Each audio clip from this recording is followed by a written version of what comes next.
ஆப்கானிஸ்தானா மாறிக்கிட்டு வருகிறதா பிரிட்டன் அப்படிங்கிற மாதிரி தான் இருக்கு. இங்கிலாந்து நாட்டில் இப்போ வந்து இஸ்லாமியர்களும் சரி, இஸ்லாமிய மதமும் சரி ரொம்பவும் வேகமா வளர்ந்துட்டு வராங்க. என்ன காரணம்? இது வந்து இப்போ சமீபத்தில வந்து நிறைய ஊடகங்கள்ல வந்துகிட்டே இருக்கு. இஸ்லாம் வந்து வேகமா வளருது. ரொம்ப குறிப்பா வந்து யுகேல அப்படிங்கிறது. மிரட்டியோ இது வந்து யுகேல போய் கிறிஸ்தவர்களையோ அல்லது ஏத்திஸ்ட்டையோ அல்லது வேற யாரையும் வந்து நீ முஸ்லீமா மாறு அப்படின்னு சொல்ல முடியாது. அதில பெர்மனன்ட் ரெசிடென்ட்ஸ் ஆஃப் யுகே. அத எடுத்தோம்னா 7 கோடி பேரு. 7 கோடி பேர்ல வந்து ஒரு 55 லட்சம் பேருக்கு பக்கத்துல வந்து முஸ்லிம்ஸ் இருக்காங்க. சரி. முஸ்லிம்ஸ் எவ்வளோ இருக்காங்கன்னா, மிச்சம் பூரா கிறிஸ்தவர்களா அப்படின்னா இல்ல. ஒரு 10லேருந்து 10,5 லட்சம் பேர் வந்து ஹிந்துக்கள் இருக்காங்க. இந்த ஒரு 15 வருஷத்துக்குள்ள 13, 14 வருஷத்துக்குள்ள இந்த முஸ்லீம் பாப்புலேஷன் வந்து 55 லட்சம் ஆயிருக்கு. கைவிடப்பட்ட சர்ச் இருக்கு இல்லையா, அதை மெயின்டைன் பண்ண முடியாம அப்படியே போட்டு கிட்டத்தட்ட பாழடைந்த சர்ச் மாதிரி இருக்கும் இல்லையா, அதை வந்து இஸ்லாமியர்கள் விலை கொடுத்து வாங்கி அப்படியே அந்த கட்டுமானம் பூரா அப்படியே இருக்கும், சர்ச் மாதிரியே இருக்கும். அங்கே வந்து பள்ளியாசலாம் மாற்றி ப்ரேயர் பண்ணுறாங்க. பெரிய அளவுக்கு இல்லை, இது வந்து பயங்கர லீப், பயங்கரமான ஒரு வளர்ச்சி. அதனால தான் வந்து எல்லார் கண்ணையும் உறுத்துது, எல்லாரும் பேசுகிற மாதிரி ஒரு பேசுபொருளாக மாறி இருக்கு. இந்த பேசுபொருளுக்கு காரணம் பல விதமான காரணங்கள் இருக்குது. அங்கே வந்து துப்பாக்கியாலேயோ வாளாலேயோ கத்தியாலேயோ வந்து யாரையும் வந்து மதம் மாற்றுறது இல்லை. வெறும் பணத்தை மட்டும் கொடுத்து யாரும் மதம் மாற்ற முடியாது. ஏதோ ஒரு வகையில் அங்கே வந்து அதிகமாகிட்டே இருக்குது. இன்னொன்று அங்கேயே வந்து அக்கம் பக்கம் பார்த்து கொஞ்சம் வந்து இஸ்லாம் மதத்துக்கு மாறுறாங்க. 50க்கும் மேற்பட்ட உலக நாடுகளில் 100 கோடிக்கும் அதிகமான ஆகாயம் தமிழ் பார்வையாளர்களுக்கு பேரன்பும் திருநன்றி.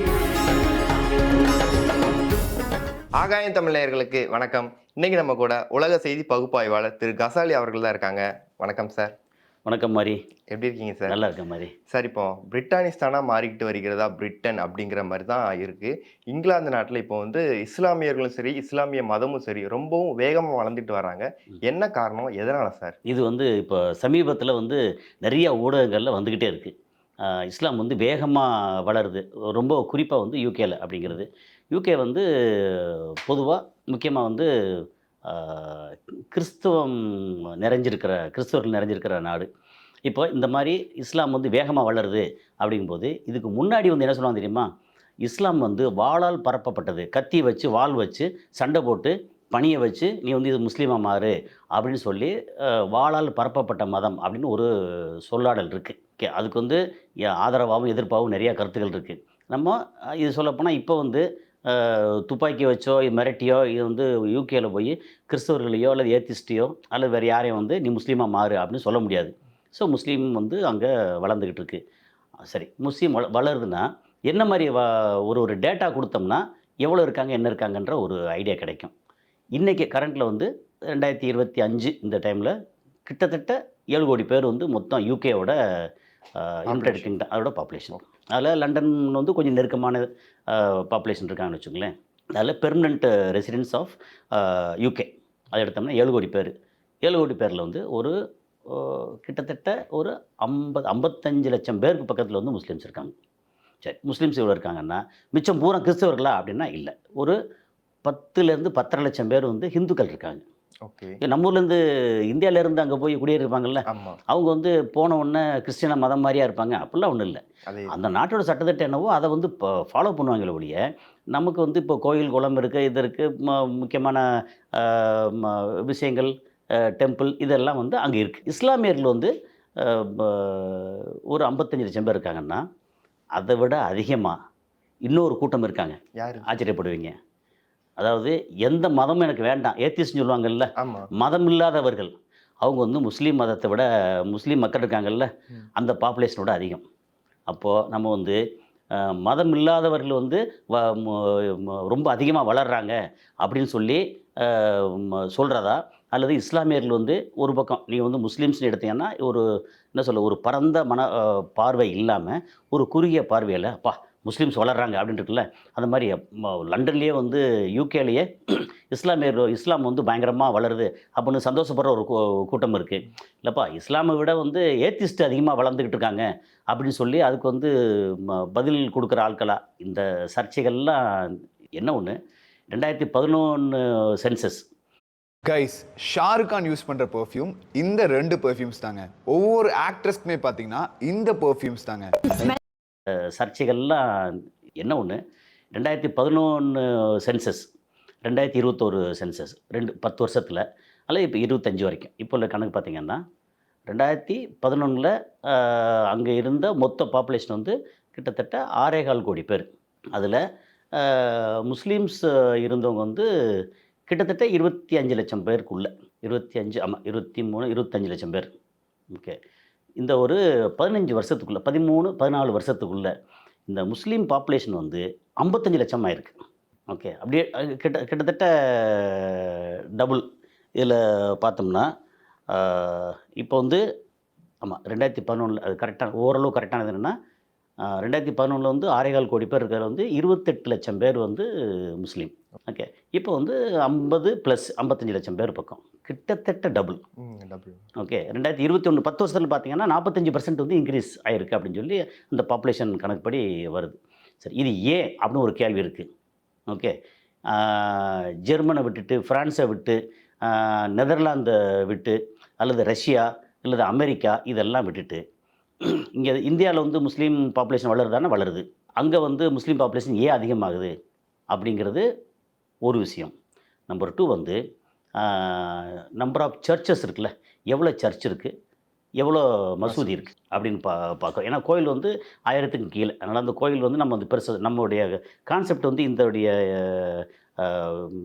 மெயின் மேட்ரு என்னென்னா இஸ்லாம் வளர்கிறதா யூகேல வளருது. என்ன காரணமாக இருக்கலாம் அப்படின்னா, இப்போது இந்து மக்கள் அங்கே போகணும்னா இந்தியாவிலேருந்து மட்டும்தான் போக முடியும். இஸ்லாமியர்கள் போகணும் அப்படின்னா இந்தியாவிலேருந்தும் முஸ்லீம்ஸ் அங்கே போவாங்க, பாகிஸ்தான்லேருந்தும் போவாங்க, அரபு நாடுகள்லேருந்து நிறையா போவாங்க. யாரெல்லாம் அங்கே போக முடியும் அப்படின்னா, ஒன்று நல்லா படித்து டெக்னிக்கலாக இருக்கிறவங்க போய் குடியுரிமை பெற்று அங்கே வந்து அங்கே உள்ள பிரஜையாக மாற முடியும். வேலைக்கு போகிறாங்கல்ல, அவங்க வந்து அங்கே பிரஜையாக மாற முடியாது. அது எப்போ எல்லா நாடும் அப்படித்தான். ஒரு சாதாரண லேபர் வந்து அவங்க லேபராக தான் ட்ரீட் பண்ணுவாங்க, குடியுரிமை கொடுக்க மாட்டாங்க, விசா கொடுத்து திருப்பி அனுப்பிச்சிடுவாங்க அப்படிங்கிறது தான் கணக்கே. அகதிகள் போவாங்க. அகதிகள் வந்து பிரஜையாக வந்து கணக்கெடுக்க மாட்டாங்க அப்படிங்கிற ஒரு இது இருக்குது. அகதிகள் தனியாக ஒதுக்கி வச்சுருவாங்க. அப்போ உண்மையான பிரஜை யார் அப்படின்னா, இங்கேருந்து பணத்தை கொண்டு போய் இன்வெஸ்ட் பண்ணுவாங்க, அப்புறம் டெக்னிக்கலாக ஸ்ட்ராங்காக இருப்பாங்க, அப்புறம் படித்து அங்கே போய் வேலையை பார்த்துட்டு அதுக்கப்புறம் அங்கே வந்து குடியுரிமை வாங்குறவங்க, கிரீன் கார்டு இந்த மாதிரி இதெல்லாம் வாங்குகிறோம். இப்படி கணக்கு பண்ணிங்கன்னா அரபு நாட்டிலேருந்து நிறையா பேர் இருக்காங்க. அது போக பாலஸ்தீன்லேருந்து, எகிப்திலேருந்து, ஓகே, மொத்தத்துக்கு மிடில் ஈஸ்ட்டுக்குலாம் அங்கேருந்து முஸ்லீம்ஸ் நிறையா இருக்காங்களா, அங்கேருந்து போயிருக்காங்க. ஆஃப்ரிக்கன் கண்ட்ரியில் முஸ்லீம் நாட்டிலேருந்து கொஞ்சம் போயிருக்காங்க, இந்தியாவிலேருந்து போயிருக்காங்க. ஒரு பக்கம் மலேசியா எடுத்துக்கங்க, இங்கே பங்களாதேஷ், பாகிஸ்தான், இப்படின்னு சுற்றி இருக்கிற நிறைய இஸ்லாமிக் நாடுகள்லேருந்து யூகே வந்து ஏதோ ஒரு வகையில் ஒரு அட்ராக்ஷன், அங்கே போய் ஒரு பீஸ்ஃபுல்லாக வந்து செட்டில் ஆகலாம் அப்படின்னு சொல்லி அங்கே போகிறாங்க. அதனால் பயங்கரமான வளர்ச்சி வந்து பாப்புலேஷன், இஸ்லாமிக் பாப்புலேஷன் வந்து பெர்சன்டேஜ் வந்து இப்போதைக்கு 6.5%லேருந்து 7 வரைக்கும் கிட்டத்தட்ட. ஆமாம், இல்லை இருக்குது. இப்போது முன்னாடி வந்து 2.5%, 2.5% அந்த ரேஞ்சில் இருந்தது. இப்போ 6.5% அந்த மாதிரி இருக்குது. ஸோ வளர்ந்துருக்கு. ஸோ இது வந்து முக்கியமான காரணம்.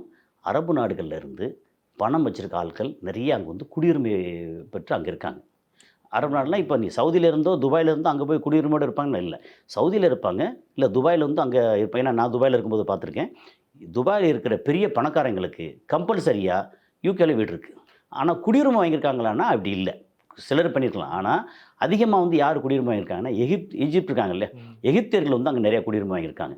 நம்ம எகிப்தில் இருக்கிறத விட அங்கே யூகே பெட்டர் அப்படின்னா அங்கே நிறையா போகிறாங்க. பாலஸ்தீனர்கள், லெபனீஸ் இருக்காங்கல்ல, லெபனான் சேர்ந்தவங்க, சிரியா, ஜோர்டான், இந்த மாதிரி அந்த நாட்டில் உள்ளவங்க நிறையா வந்து அங்கே யூகேல வந்து குடியுரிமை வாங்கியிருக்காங்க. இந்தியாவிலேருந்து இருக்கிற முஸ்லீம்ஸும் போயிருக்காங்க, இந்துக்களும் போயிருக்காங்க. ஓகே. ஸோ இதுதான் மேட்ரு. இந்த மேட்ரு இதில் வந்து இப்போ வந்து யூகேல வந்து இவ்வளோ முஸ்லீம்ஸ் அதிகமாக ஆறதுனால நல்லதா கெட்டதா அப்படின்னு ஒரு பார்வை இருக்குல்ல. ஏன்னா பொதுவாக உலக அளவில் மீடியா யார் கையில் இருக்குன்னா யூதர்கள் கையில் இருக்குது. இந்திய அளவில் மீடியா வந்து அதிகமாக யார் கையில் இருக்குன்னா பிராமின் கையில் இருக்குது. ஓகே. அவங்க வந்து என்ன சொல்கிறாங்களோ அதுதான் வந்து நம்ம மக்கள்கிட்ட போய் பரவுது.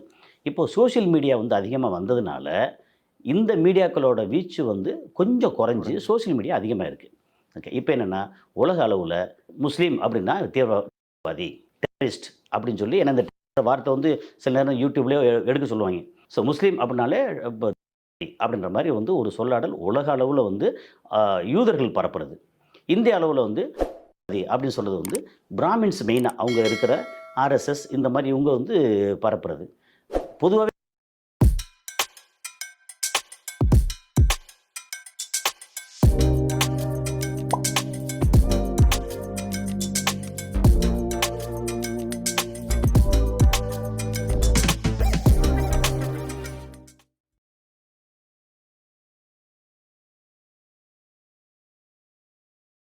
இதனப்பா இந்த தீபாவளிக்கு டோட்டல் ஃபேமிலிக்கு கிஃப்ட். ரொம்ப அழகா இருக்கு. ஜிஆர்டில வாங்குனியா? அதோட வெள்ளியில ஃப்ரீயா கொடுத்திருப்பாங்களே.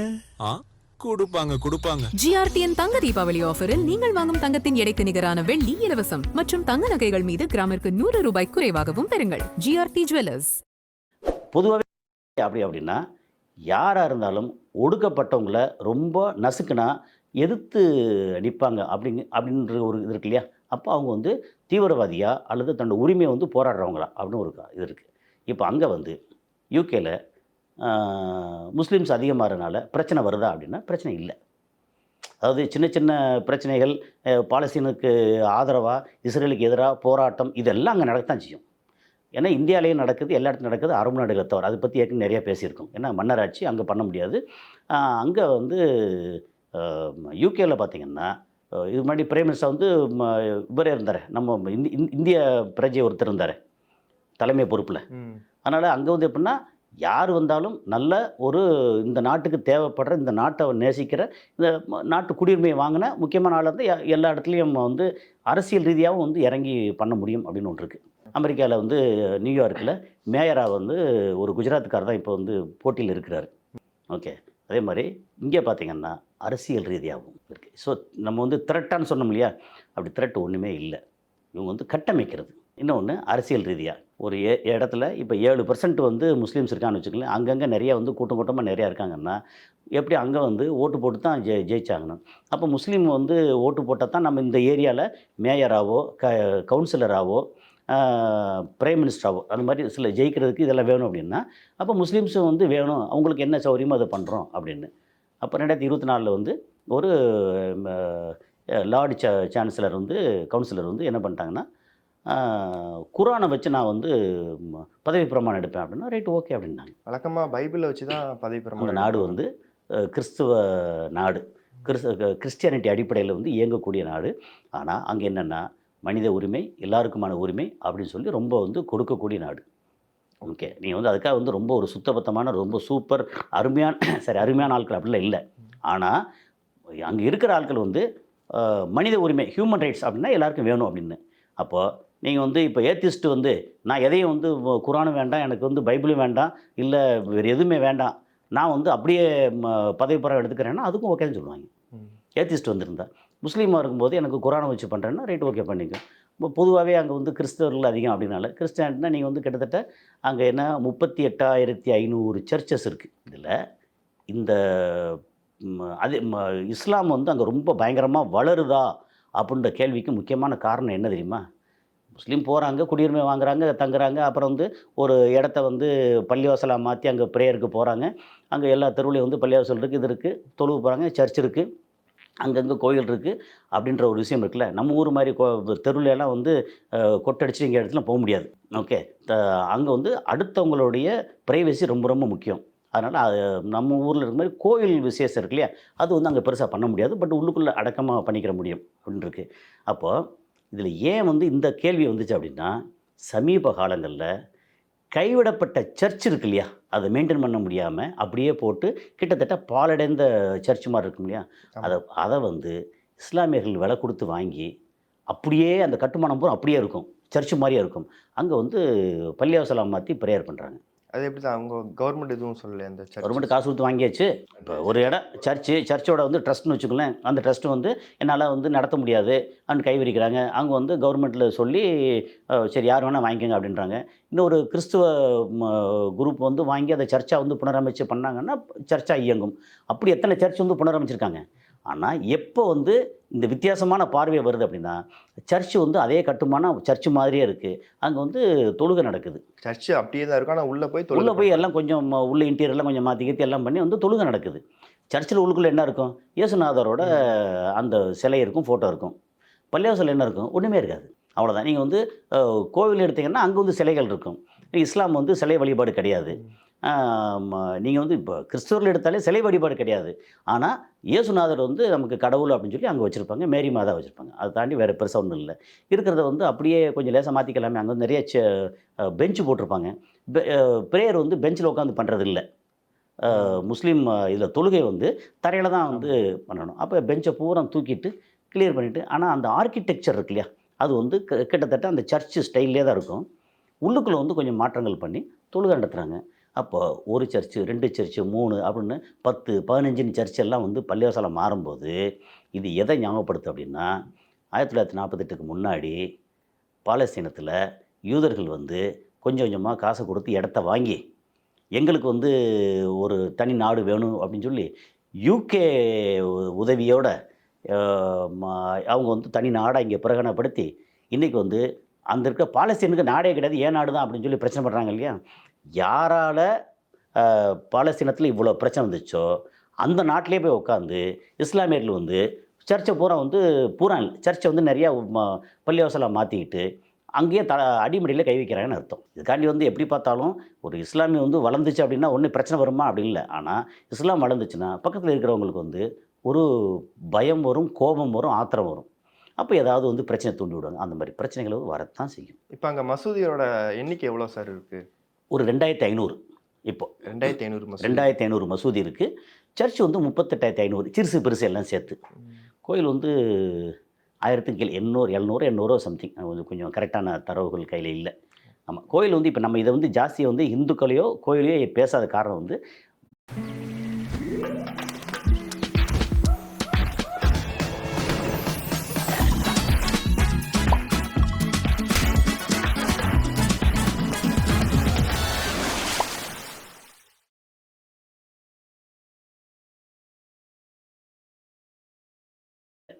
ஆமாம், கோயில் வந்து இப்போ நம்ம இதை வந்து ஜாஸ்தியாக வந்து இந்துக்களையோ கோயிலையோ பேசாத காரணம் வந்து வளர்றது வந்து இஸ்லாம். இதே நீங்கள் பார்த்தீங்கன்னா 2011க்கும் 2025க்கும் உள்ள இந்துக்களோட வளர்ச்சி இருக்குல்ல, அது அவ்வளோ இல்லை, பெரிய அளவுக்கு இல்லை. இது வந்து பயங்கர லீப், பயங்கரமான ஒரு வளர்ச்சி. அதனால தான் வந்து எல்லார் கண்ணையும் உறுத்துது, எல்லாரும் பேசுகிற மாதிரி ஒரு பேசு பொருளாக மாறி இருக்கு. இப்போ இந்த வளர்ச்சி எந்த காலகட்டத்தில் இந்த அளவுக்கு ஒரு அசுர வளர்ச்சியாக மாறி இருக்கு? இப்போ சமீபத்தில் கடந்த வந்து ஒரு 7-8 வருஷமா, ஸோ அதிகபட்சம்னா 10 வருஷமா, 2014-15 ஆரம்பித்து கொஞ்சம் அசுர வளர்ச்சி வருது. அதுக்கு முக்கியமான காரணம் வந்து யாரும் மிரட்டியெல்லாம் வந்து மதம் மாற வைக்க முடியாது. பணத்தை கொண்டு போய் பணத்தை போட்டு இடத்த வாங்கலாம். இவன் போய் நான் பணம் இவ்வளோ இன்வெஸ்ட் பண்ணுறேன், நான் இங்கே குடியுரிமை வாங்கிக்கிறேன்னா குடியுரிமை கொடுக்க போகிறாங்க. அப்படி இன்வெஸ்ட்மெண்ட் எக்கச்சக்கமாக வெளியிலேருந்து வந்தது. ப்ளஸ் வந்து இங்கே பக்கத்தில் எப்போவுமே ஒரு மதம் மார்க்கம் வச்சுக்கோமே, எப்போ வளரும் அப்படின்னா இவன் வந்து நல்ல ஒழுக்கமாக நல்லா இருக்காங்க, இந்த வாழ்க்கை நல்லா இருக்குது அப்படின்னு பக்கத்துலேருந்து பார்த்தாங்கன்னா அவங்களுக்கு வந்து இந்த மதம் பிடிக்கும், உடனே மதம் மாறுவாங்க. அதைத்தான் முதல்ல சொன்னேன் வந்து இஸ்லாம் மதம் எவ்வளோ வேகமாக வளருதோ அதை விட வேகமாக மதமே இல்லைன்னு சொல்கிறவங்களுக்கான இது வளர்ந்துக்கிட்டு இருக்கு. அப்போ எது பெருசுன்னு சொல்லுவோம்ல, கேள்வி கேட்டோம்னா எது பெருசு? மதமே இல்லைங்கிறது. இப்போ இன்னொரு சேயிங் இருக்குது. 2050 இப்போ இன்றைக்கி வந்து உலகத்தில் வந்து மொத்த மக்கள் தொகை வந்து 650 கோடி 700 கோடி மக்கள் இருக்காங்க இல்லையா. அதில் இஸ்லாமியரோட எண்ணிக்கை வந்து 200 கோடி தாண்டி, கிறிஸ்டியனோட இது வந்து 400 கோடி 300 கோடியை தாண்டி, மதமே இல்லைங்கிறவங்க இது வந்து அதுவே 50 கோடியை அடுத்து இருக்குது இப்போது உலக அளவில். ஓகே, ஆனால் இதே 2050 பார்த்தீங்கன்னா மதமே இல்லைங்கிறவங்க வந்து 300 கோடி தாண்டி இருக்குன்றாங்க. 2050 மதம் இல்லை, எனக்கு மதமே வேண்டாம் அப்படின்னு ஏத்திஸ்ட் அப்படி சொல்கிறது வந்து கிட்டத்தட்ட நம்ம அது வந்து இன்னொரு வகையில் பின்னாடி கூடி இப்போ பார்த்தோம்னா பெரியார் கொள்கை. கடவுளை நீ மனுஷனை நினைக்க, கடவுளை மனிதனை நினை அப்படிங்கிறது வந்து உலக அளவில். அதுக்காண்டி வந்து இப்போ ஏத்திஸ்ட் அங்கே அதிகமாக இருக்காங்கன்னா பெரியாரை ஃபாலோ பண்ணுறாங்கன்னு அர்த்தம் இல்லை. பெரியார் சொன்னது என்ன, மனுஷனை நீ வந்து மதி, கடவுள்னு பேரால் மனுஷனை வந்து நசுக்காதுன்னு சொல்கிறது இருக்கு இல்லையா. அது வந்து அப்போது அங்கே அதிகமாகுது. அப்படின்னா கடவுள் பேரால் அது எந்த மதமாக இருந்தாலும் நீ வந்து மனுஷனை வந்து ஏற்றத்தாழ்வுகளோடு நசுக்கினேன்னா, பிரச்சனை பண்ணேன்னா, எனக்கு மதமே வேண்டான்னு உதறிட்டு போகிறது இருக்குல்ல, அந்த மனப்பான்மை அதிகமாக வருதுன்னு அர்த்தம். இப்போ அங்கே நான் ரிலிஜியன்ஸ் அதிகமாக இருக்கிறதுனால இப்போ